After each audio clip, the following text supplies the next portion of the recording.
오늘 하나님의 방식 세 번째 시간입니다. 하나님께서는 폭풍을 사용하십니다. 폭풍은 사람들이 가장 싫어하는 것 중에 하나죠. 내 인생에 폭풍 없이, 어려움 없이, 파도 없이 그냥 순탄대로로 가면 좋겠다, 이런 마음을 갖고 있지만, 여러분, 어떤 인생도 이 세상에 파도 없는, 골짜기 없는, 폭풍 없는 인생은 없다라고 볼 수 있습니다. 나만 폭풍 만나나, 내 인생만 고난이 있고 시련이 있나, 어려움이 있나? 그렇지 않아요. 목사님 아닌 것 같은데요, 제 옆집에 아무개 내 친구 동창 누구는 정말 어려움 없이 사는 것 같아요. 그렇게 생각되잖아요. 겉으로 볼 때는 그렇지, 깊이 내면을 보고 그 사람과 깊은 대화를 나누다 보면요, 인생의 크고 작은, 정말 말로 할 수 없는 어려움을 겪고 오고, 심지어 지금도 그런 인생을 살고 있는 분들이 있다는 것입니다. 혹시 여러분 중에 내 인생 목사님 폭풍입니다, 정말 감당할 수 없습니다, 그런 마음이 든다면 오늘 말씀뿐만 아니라 여러분 성경을 통하여서 하나님이 어떻게 폭풍을 사용하시고 왜 사용하시는지 깊이 알아가면서 그 폭풍 가운데 하나님을 만날 수 있게 주님의 이름으로 축원합니다. 1873년 가을에 시카고의 한 변호사가 대서양을 건너는 배를 타고 있습니다. 여행을 하려고 하는 것이 아니라 그 인생에 엄청난 폭풍을 만난 것입니다. 몇 주 전에 그의 아내와 네 딸이 이 배편의 유럽으로 향하여 가다가 맞은편으로 오는 배와 충돌하여서 배가 침몰하는 끔찍한 사건을 전보로 봤습니다. 그리고 이제 대서양을 급히 대서양 유럽으로 가는 그 배편을 알아보고 이제 가고 있는 중이에요. 불행 중 다행은 아내가 건짐을 받습니다. 그렇지만 내 딸이 거기서 빠져서 죽습니다. 너무나 끔찍하죠. 혹시 딸을 키운 이제 부모님이 있다면, 딸은 정말 눈에도 아깝지 않은 그런, 어릴 때 보면 얼마나 귀엽고 사랑스럽습니까? 또 그런 얘기하니까 또 아들 키우는 분들은 힘들다고 말하는데, 아들도 그 나름대로, 저는 딸 둘이에요. 그래서 아들 키우는 부모님의 심정은 잘 모릅니다. 근데 제가 아들이 되어봐서 어느 정도는 알 것 같아요. 근데 이 시카고의 변호사, 유명한 변호사인데 자기 딸, 네 딸이 다 한순간에 죽어요. 얼마나 마음이 무너집니까? 인생에 감당할 수 없는 폭풍을 직격으로 맞은 거예요. 그리고 이제 그 딸이 수장된 그 바다를 지금 배 타고 건너가고 있어요. 그리고 아내를 만나기 위해서 건너가고 있고, 네 딸을 장례에 치르기 위해서 건너가고 있습니다. 선장이 변호사님, 바로 이 지점이 당신의 딸이 죽은 지점입니다, 그걸 가르쳐줘요. 너무나 마음이 미어지고, 이 사람은 크리스찬입니다. 신실한 크리스찬이에요. 그러면서 그때 하나님을 생각하고 딸들을 보면서 너무나 마음이 무너지고 눈물이 납니다. 근데 그때 이 사람이 그 배편에서 지은 시가 있습니다. 그 지은 시가 뭐냐? 우리가 너무나 잘 알고 있는, 너무나 사랑하는 그런 찬송이죠. 내 평생에 가는 길. 내 평생에 가는 길 순탄하며 늘 잔잔한 강 같든지, 너무나 잘 알잖아요. 근데 이 후렴이 너무나 유명해요. 후렴이 뭡니까? 내 영혼 평안해. 여러분, 제가 만약에 제가 이 상황이 된다면 제가 이런 찬송을 지을까? 정말 지을 수 있을까? 이런 생각이 들어요. 아마 저라면 못했을 것 같아요. 마음이 요동치고 폭풍 치는데, 제 둘째 아이가 대학교 1학년 때 남부의 어느 대학에 들어갔습니다. 그래서 둘째, 이제 딸 둘밖에 없으니까 둘째가 막내이죠. 정말 눈에 넣어도 아프지 않을 그 정말 사랑하는 그 딸이 어느 날 주일날 예배 끝나고, 정말 그때 예배가 너무나 은혜가 충만했고요, 기쁨이 충만했어요. 그리고 이제 예배 끝나면 제가 너무 몸이 지치거든요. 여러 가지, 아내하고 이렇게 앉아 있는데 전화가 온 거예요. 그때 둘째 딸의 전화가 왔어요. 그래서 전화 받는데 예영아, 그런데 예영이 목소리가 아니에요. 친구 목소리예요. 너무 다급한 목소리예요. 예영이 아버님 되세요. 떠듬떠듬 한국말로. 누구야? 제 영희 친구인데요. 영희가 교통사고 났어요. 근데 왜 너가 전화하니? 아이가 어떠니? 아이가 못 일어나요.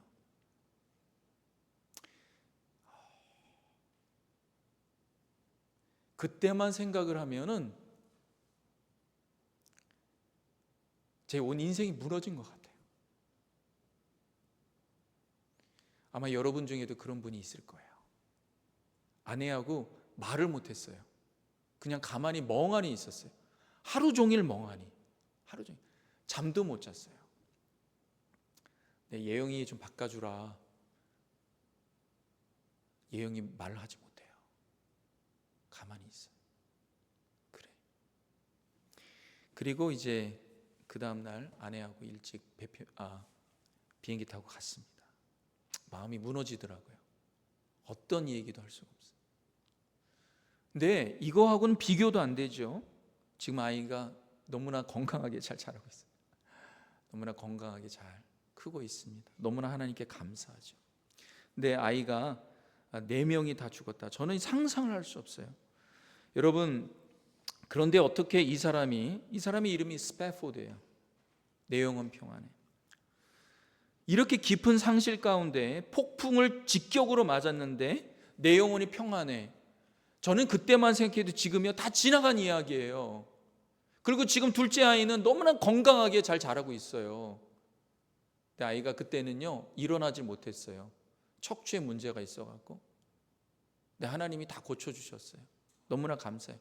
그때 성도님들이 알고 어떤 분은 정말 위로하고 같이 기도하고 그랬던 기억이 나요. 너무나 감사합니다. 너무 안타까워했어요. 한마음으로. 그런데 이런 상황 가운데서 어떻게 영혼이 평안하다고 고백할 수 있는가? 여러분, 우리는 조금만 힘들어도요 마음의 평정이 깨집니다. 감정이 통제가 안 되고 올라오고 화를 내거나 불안해하거나 의기소침하거나 염려하고 걱정하고 두려워합니다. 불안해합니다. 이게 우리예요. 그래서 오히려 이 안 좋은 불안한 감정이, 부정적인 감정이 막 몰려오면 통제가 안 돼서 더 상황을 어렵게 하는 경우도 있죠.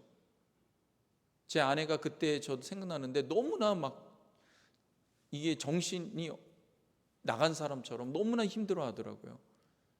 근데 다행히 우리가 주님 바라보고 또 함께 기도하는 분들 때문에 정신 차리고 잘 갔던 기억이 납니다. 오늘은 우리가 폭풍을 직격으로 맞은 제자들의 이야기입니다. 근데 하나님이 폭풍을 우리에게 허락하세요. 폭풍을 허락하세요. 지금 하나님의 방식은 우리와 다른 방식을 사용하세요. 우리는 인생의 폭풍 만나지 않으면 좋겠다고 생각하는데 하나님은 폭풍을 사용하십니다. 왜 그러시는가? 하나님 누구도 만나고 싶지 않은 그 폭풍, 파도, 인생의 어려움과 시련, 오늘 제자들도 그것을 만납니다. 오늘 말씀을 통하여서 혹시 여러분 가운데 그런 어려운 시련이 있고 또 고통이 있다면 오늘 말씀이 큰 도움이 되기 바랍니다. 첫 번째는 이거예요. 폭풍은 어느 때도 오느냐? 주님을 믿음으로 따라가는 순종의 길에도 찾아온다는 사실입니다. 우리가 주님 믿음으로 순종하면은 탄탄대로가 열리고 어떤 시련은 없고 그래야 되는 거 아닙니까? 그렇지 않아요. 믿음의 사람들 성경에 보면은요, 하나님 말씀, 예수님 말씀 믿음으로 따라가고 순종하고 나갔던 모든 사람들이 다 어떻게 해요? 폭풍 만났어요. 고난과 시련이 있었어요. 오늘 보십시오. 오늘 본문의 말씀 한번 보도록 하겠습니다. 35절 한번 다 같이 한번 읽겠습니다. 시작. 그날 저물 때 제자들에게 이르시되 우리가 저편으로 건너가자 하시니. 지금 이게 누가 제자들에게 저편으로 배 타고 건너가자 말하고 있습니까? 예수님입니다. 지금 항해를 계획한 것이 제자들이 아니에요. 제자들은 이 갈릴리 바다에서 베테랑 어부들입니다. 지금 시간이 어느 시간대예요? 저물 때예요. 여러분, 해가 질 때는 어떻게 해요? 바다에 있던, 호수에 있던 배들이 다 들어옵니다. 왜? 깜깜하면 지금도 좀 저물 때가 되면요 다 철수하고 돌아와요. 근데 목수이신 예수님께서 뭐라고 말씀하세요? 저물 때 제자들에게 말씀합니다. 저편으로 가자. 여러분, 갈릴리 호수는 바다라고 얘기합니다. 우리는 호수라고 말하는데 거기 있는 사람들은 갈릴리 바다라고 말해요. 왜? 바다처럼 수평선이 보이고 파도가 일어나고, 그러는 아주 무지하게 큰 호수이기 때문에 바다라고 얘기해요. 여기에서 어릴 때부터 어부로 일했던 베테랑 이 사람들이요, 예수님께서 저편으로 가자, 저물 때 그렇게 말할 때요, 순종했어요. 아멘. 믿음으로 순종했습니다. 이들이 예수님 목수이셔서 잘 모를 것 같은데요, 저는 어릴 때부터 여기에 잔뼈가 굵습니다. 저물면 다 돌아와야 돼요. 어떤 일이 일어날지 몰라요. 그렇게 말하지도 않았어요. 그런데 어떤 일이 일어납니까? 37절에 보십시오. 큰 광풍이 일어나며 물결이 배에 부딪혀 들어와 배에 가득하게 되었더라. 큰 풍랑을 만납니다. 그러면서 베드로와 안드레, 야고보, 요한이 이 배에서 어릴 때부터 평생 고기를 잡았던 사람들인데 뭐라고 말합니까? 우리가 죽게 되었나이다. 여러분, 우리가 가끔 믿음으로 살면서 착각하는 것 중에 하나가 뭐냐면, 하나님의 뜻, 주님의 말씀에 믿음으로 순종하면 만사형통할 것이다. 아무 일도 정말 어려운 일이 일어나지 않고 내 인생에 미동의 파도도 일어나지 않고 모든 것이 탄탄대로 대로가 열릴 것이다, 이렇게 생각해요. 근데 여러분, 알아야 되는 게 있습니다. 하나님이 사랑하시는 그분의 자녀에게 미동도 없는 파도, 모든 것이 다 잘 풀리는 그러한 인생을 살게 하신다, 그렇게 말씀한 적이 아무도 없었어요. 이렇게 생각하는 것은 뭐냐? 잘못된 신앙인의 통념입니다. 영어로 보면 myth라고 얘기해요. misconception. 잘못된 통념. 우리가 그런 게 있어요. 어떤 분이 예수님 믿고요, 너무나 감사한 거예요. 복음을 들으니까 처음에는 막 거부하다가 정말 그게 성령이 임하셔서 믿음이 생기니까 복음이 너무나 감사한 거예요. 예수님이 너무나 감사한 거예요. 나를 구원하셨더니 너무나 감사합니다. 그리고 믿음 생활 하는데 어려움이 생기는 거예요. 저한테 어떤 분이 찾아왔어요. 목사님, 제가 예수님을 본격적으로 믿으면서요, 사업이 안 돼요. 이게 무슨 일이에요? 제가 뭐라고 할 말이 없더라고요. 우리 같이 기도합시다. 그런 일이 일어나요. 옛날에 이런 일들이 있었어요. 그 집안이 대대로 제사하고 유교 집안이고 불교 집안이고 그런데 거기 며느리가 들어온 거예요.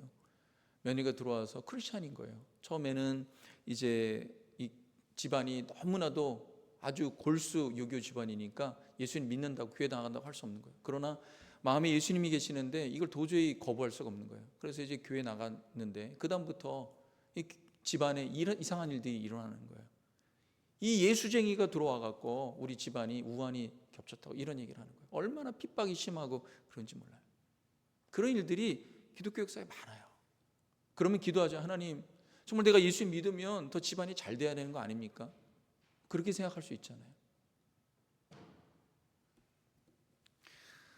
제자들이 예수님 믿고 따라간 이 길에 폭풍이, 어떤 폭풍이냐? 죽을 것 같은 폭풍이 일어난 거예요. 그러면 내가 믿음으로 따라간 그 길이 잘못된 것이냐? 아닙니다. 브라운 대학교 학생이었던 아도니람 저드슨이라는 이런 사람이 있습니다. 유명한 사람이에요. 미얀마 선교사입니다. 이 브라운 대학교는 미국에서 너무나 유명한 대학교였죠. 아이비리그입니다. 근데 이때 실은 이 사람은 무신론자였어요. 근데 자기 친구가 죽는 것을 보고 예수님을 믿게 됩니다. 그리고 이 대학을 졸업하고 신학교에 들어갔어요. 선교사로 헌신합니다. 특히 그 당시 때 전혀 알려져 있지 않은 나라 미얀마, 과거에 버마라고 하죠. 거기에 대한 하나님께서 부르심을 줘요. 마음에 아주 강한 마음이 있습니다.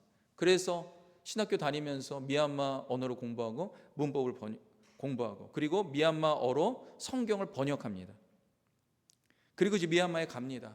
가서 이제 복음을 전도하는데 놀라운 일이 일어나요. 단 2년 만에 1818년에 미얀마어를 알고 미얀마어로 복음을 전하는데 2년 만에 10명의 미얀마인이 세례를 받습니다. 놀랍습니다. 여러분, 이게 쉬운 일이 아니에요. 여러분, 한국말 잘하잖아요. 여러분, 주변에 있는 한국 사람들에게 복음 전해 보십시오. 1년에 몇 명 복음 듣고 예수님 믿고 세례 받나? 쉬운 일이 아니에요. 기적과 같은 일입니다. 그것도 이 미국 사람이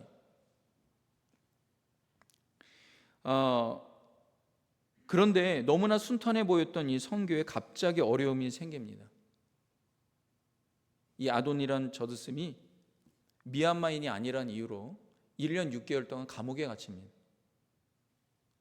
그리고 6년 후에 이 아내인 낸시와 딸이 병으로 죽습니다. 아돈이람이 너무나 이 저드슨 이 선교사 너무나 이게 고통받아 갖고 2년 동안 우울증에 시달립니다. 그러나 하나님께서 미얀마를 향한 그분의 마음 저버릴 수 없어서 계속 복음을 전하는데 8년 후에 어떤 일이 일어나느냐? 이 미얀마 양곤이라는 곳에 교회가 세워집니다. 정말 복음의 분모지인 이곳에 교회가 생겨요. 그리고 그곳에 또 다 가족이 없잖아요. 아내도 죽고 딸도 죽고 혼자 외롭게 있는데 하나님께서 또 여성 선교사하고 재혼을 하게 하십니다. 사라예요, 사라. 그런데 너무 열심히 복음을 전해요. 9년 동안. 교회가 세워지고 복음이 전해지고 정말 그곳에 복음의 정말 계절이 일어난 거예요. 그래서 이제 본국인 미국에 가서 선교 자금을 좀 모금해야 되겠다 이렇게 생각하는 그 길 가운데 가다가 아내 사라가 병으로 죽습니다. 그래서 이 저드슨이 일기에 뭐라고 썼냐면 하나님께 순종하여 간 믿음의 길에 너무나 큰 어려움이 있었다는 거예요. 광풍과 폭풍이 여러 번 왔다는 거예요. 평탄하지 않았다는 거예요. 근데 놀라운 것은 뭐냐?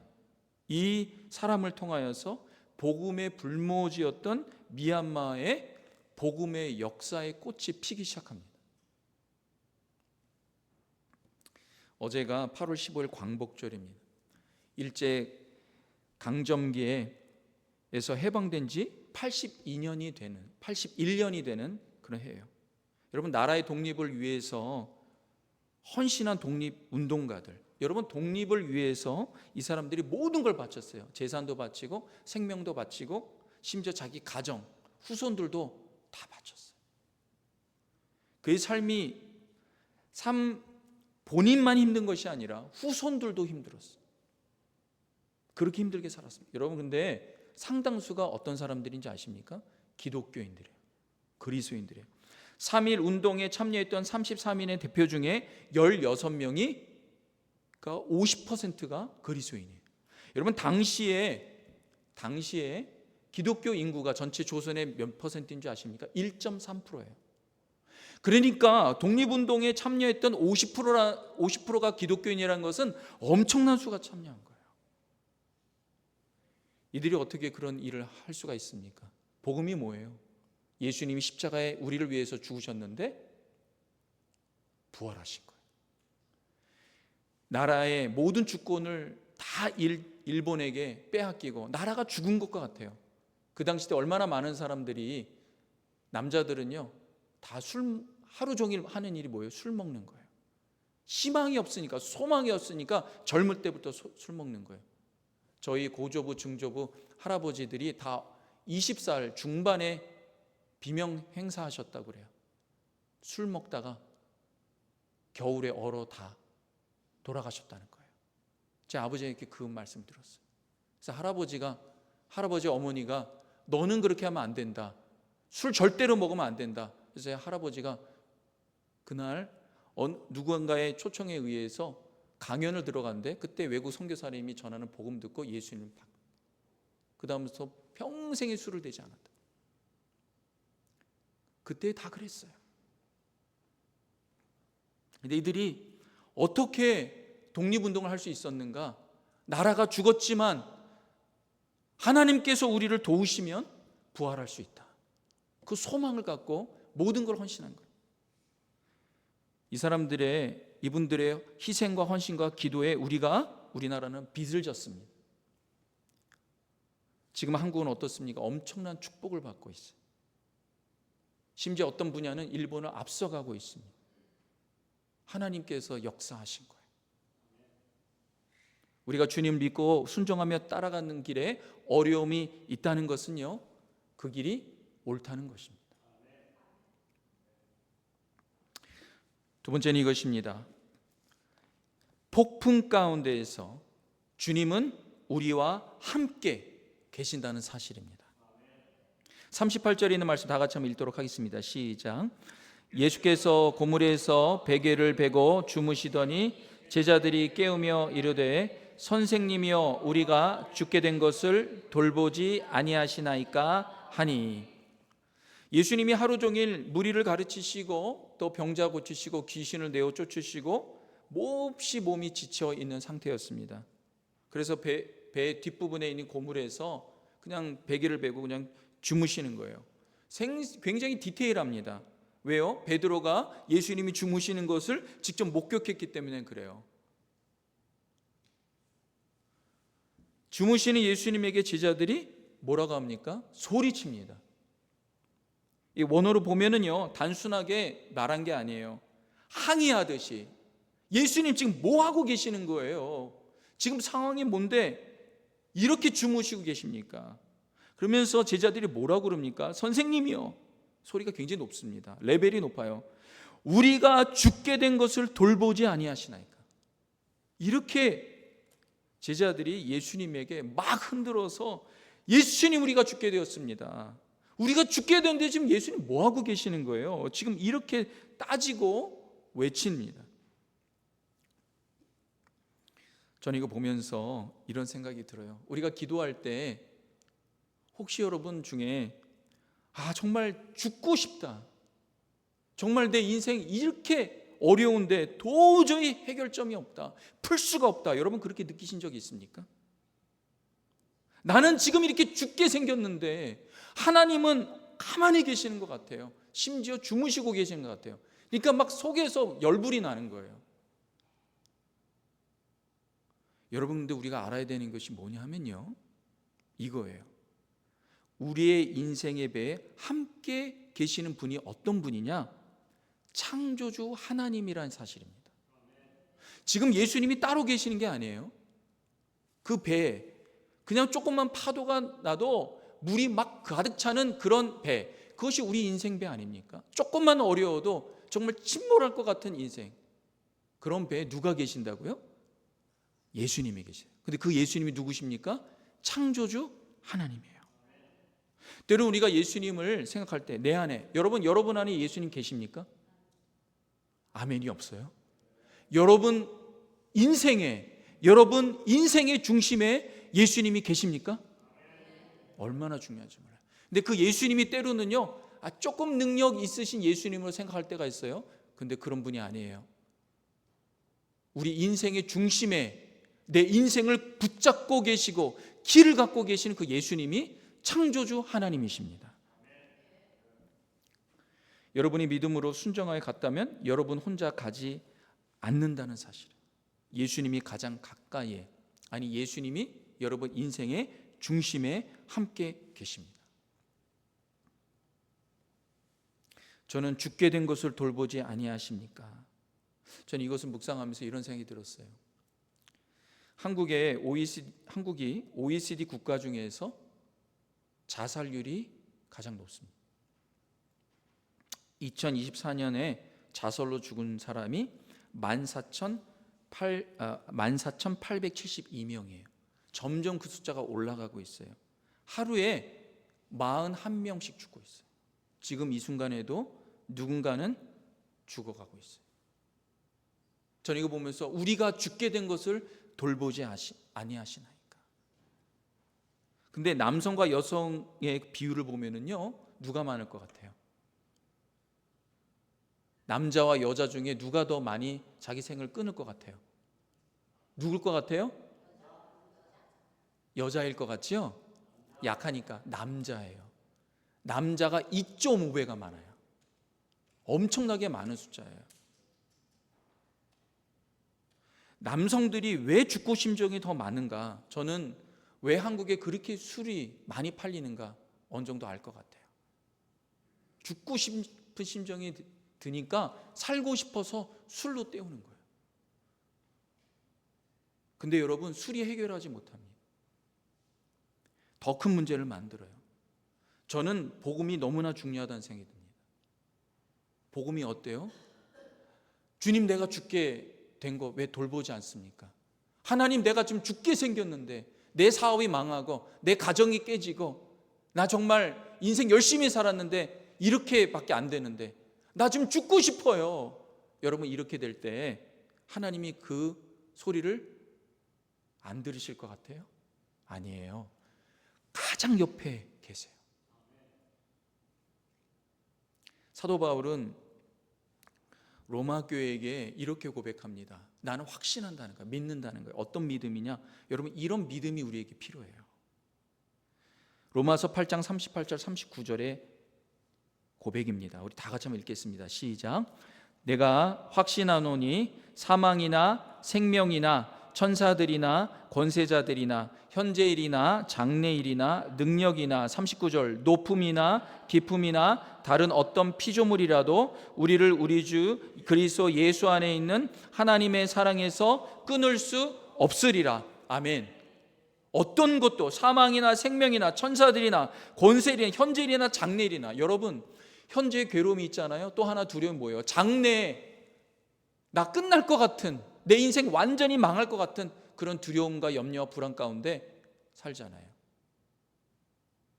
그렇지 않다는 거예요. 그런 장래일도 그리스도 예수 안에 있는 하나님의 사랑에서 우리를 끊을 수 없다는 거예요.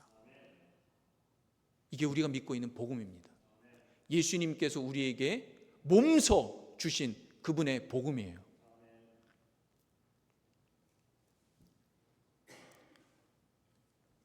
마지막으로 이 말씀 안 하고 마무리하도록 하겠습니다. 주님은 말씀 한마디로 모든 인생의 폭풍을 다 소멸케 하시는 창조주 하나님이란 사실입니다.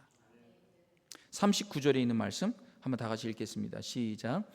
예수께서 일어나 바람을 꾸짖으시며 바다더러 이르시되 잠잠하라 고요하라 하시니 바람이 그치고 아주 잔잔하여 지더라. 아멘. 사람의 속성 중에 하나가 통제하려는 거예요. 가정, 자녀, 교회, 단체 다 통제하려고 해요. 내가 통제하지 못하는 상황이 오면 사람은 불안해합니다. 그래서 어떻게 하든 통제하려고 합니다. 그리고 내가 모든 것을 다 하려고 해요. 가정에서도 보면은요, 뭐 여러분 친구들도 있거나 주변에 보면은요, 아주 사소한 것 같이 다 간섭하고 통제하려는 사람들이 있어요. 여러분, 자녀들을 사랑으로 가르치고 훈육하는 것은 좋지만 자녀들을 사사건건 사소한 것까지도 통제하는 것은 사랑이 아닙니다. 우리가 믿음으로 주님 바라보고 맡긴다는 게 뭐예요? 주님이 자녀를 내가 더 이상 통제하지 않습니다. 하나님이 주관하여 주시옵소서. 여러분, 이게 믿음이에요. 근데 사람은요, 모든 걸 다 통제하려고 하는 그런 욕구가 있습니다. 내 인생도 내가 컨트롤하고, 내 가정도 내가 컨트롤하고, 내 배우자도 컨트롤하고, 심지어 교회에서도 컨트롤하려고, 내 손아귀에 이렇게 놓으려고 하고, 친구를 만나도 친구가 내 손아귀에 들어오게 하려고 하고. 이게 인간이 가지고 있는 욕구예요. 여러분, 자녀들과 잘 지낼 수 있는 길은 이거예요. 내가 더 이상 내 통제 아래 두지 않는 거예요. 주님께 맡기는 거예요.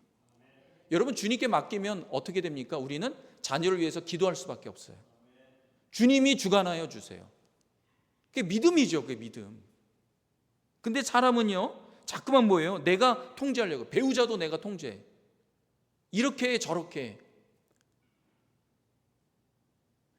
제가 결혼하고 지난번에 얘기했는데요, 치약을 짜는데 전 밑에서부터 짜는데 제 아내는 중간에 팍 누르는 거예요. 제가 그걸 통제하려고 해요. 밑에서부터 짜. 그러면 안 되죠. 그런 관계가 어그러지는 거예요. 그냥 기도하는 것밖에 없어요. 주님께 맡기는 거예요. 기도해야죠. 어떻게 해요? 통제하려고 하면 큰일 나요. 그럼 지금은 어떠냐? 여전히 중간에 짜요. 내가 그냥 맡기는 거예요. 주님께 맡기는 거예요. 그러면 중간에 짜는 게 나쁜 겁니까? 아니에요. 그렇지 않아요. 우리의 문제가 뭐예요? 통제하려고 하는 거예요. 그런데 이게 뭐가 그러냐면 내가 내 통제의 권한에 넘어서게 되면 불안하고 염려, 걱정이 되는 거예요. 여러분, 미래가 왜 걱정되고 염려되시는지 아십니까? 내가 통제하지 못하기 때문에. 한 치 앞도 내다볼 수 없기 때문에. 그래서 내가 좀 통제해 보려고요. 좀 더 저축도 하고 건강도 좀 아끼고 이것저것 하고 저것도 해요. 그런데 막상 그때가 되면 또 안 되는 거예요.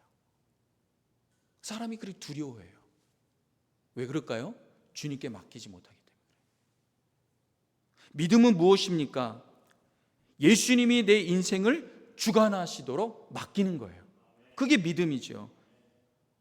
근데 여러분, 언제 이런 믿음이 생긴 줄 아세요? 언제 이런 믿음이 생기냐면 내가 어찌할 수 없는 폭풍을 만날 때. 그 전까지는 내가 믿음이 있다고 하면서 주님 믿는 것 같은데 내가 실은 통제하고 있었어요. 그런데 내 힘으로 도저히 감당할 수 없는 폭풍을 직격으로 만나면 처음에는 당황하고 불안해하고 걱정합니다.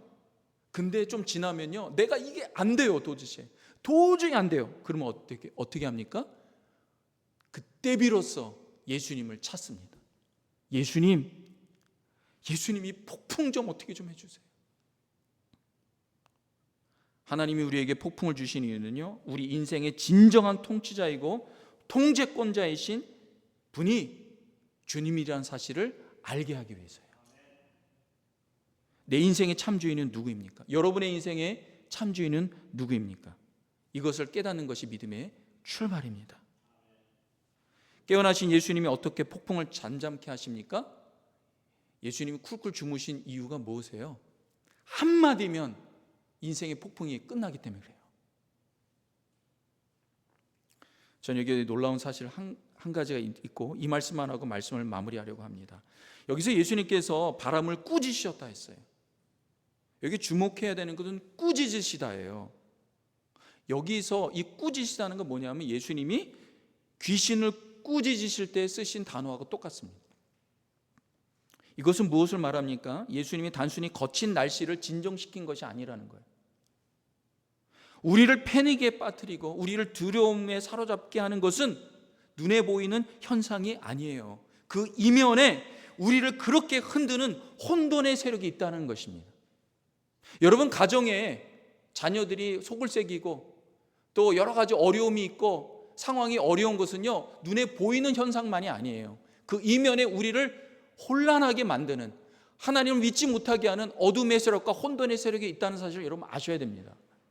예수님이 우리를 두려워하고 염려하게 하고 믿음이 없게 만드는 그 이면에 숨어있는 권세를 향해서 꾸짖으신 것입니다.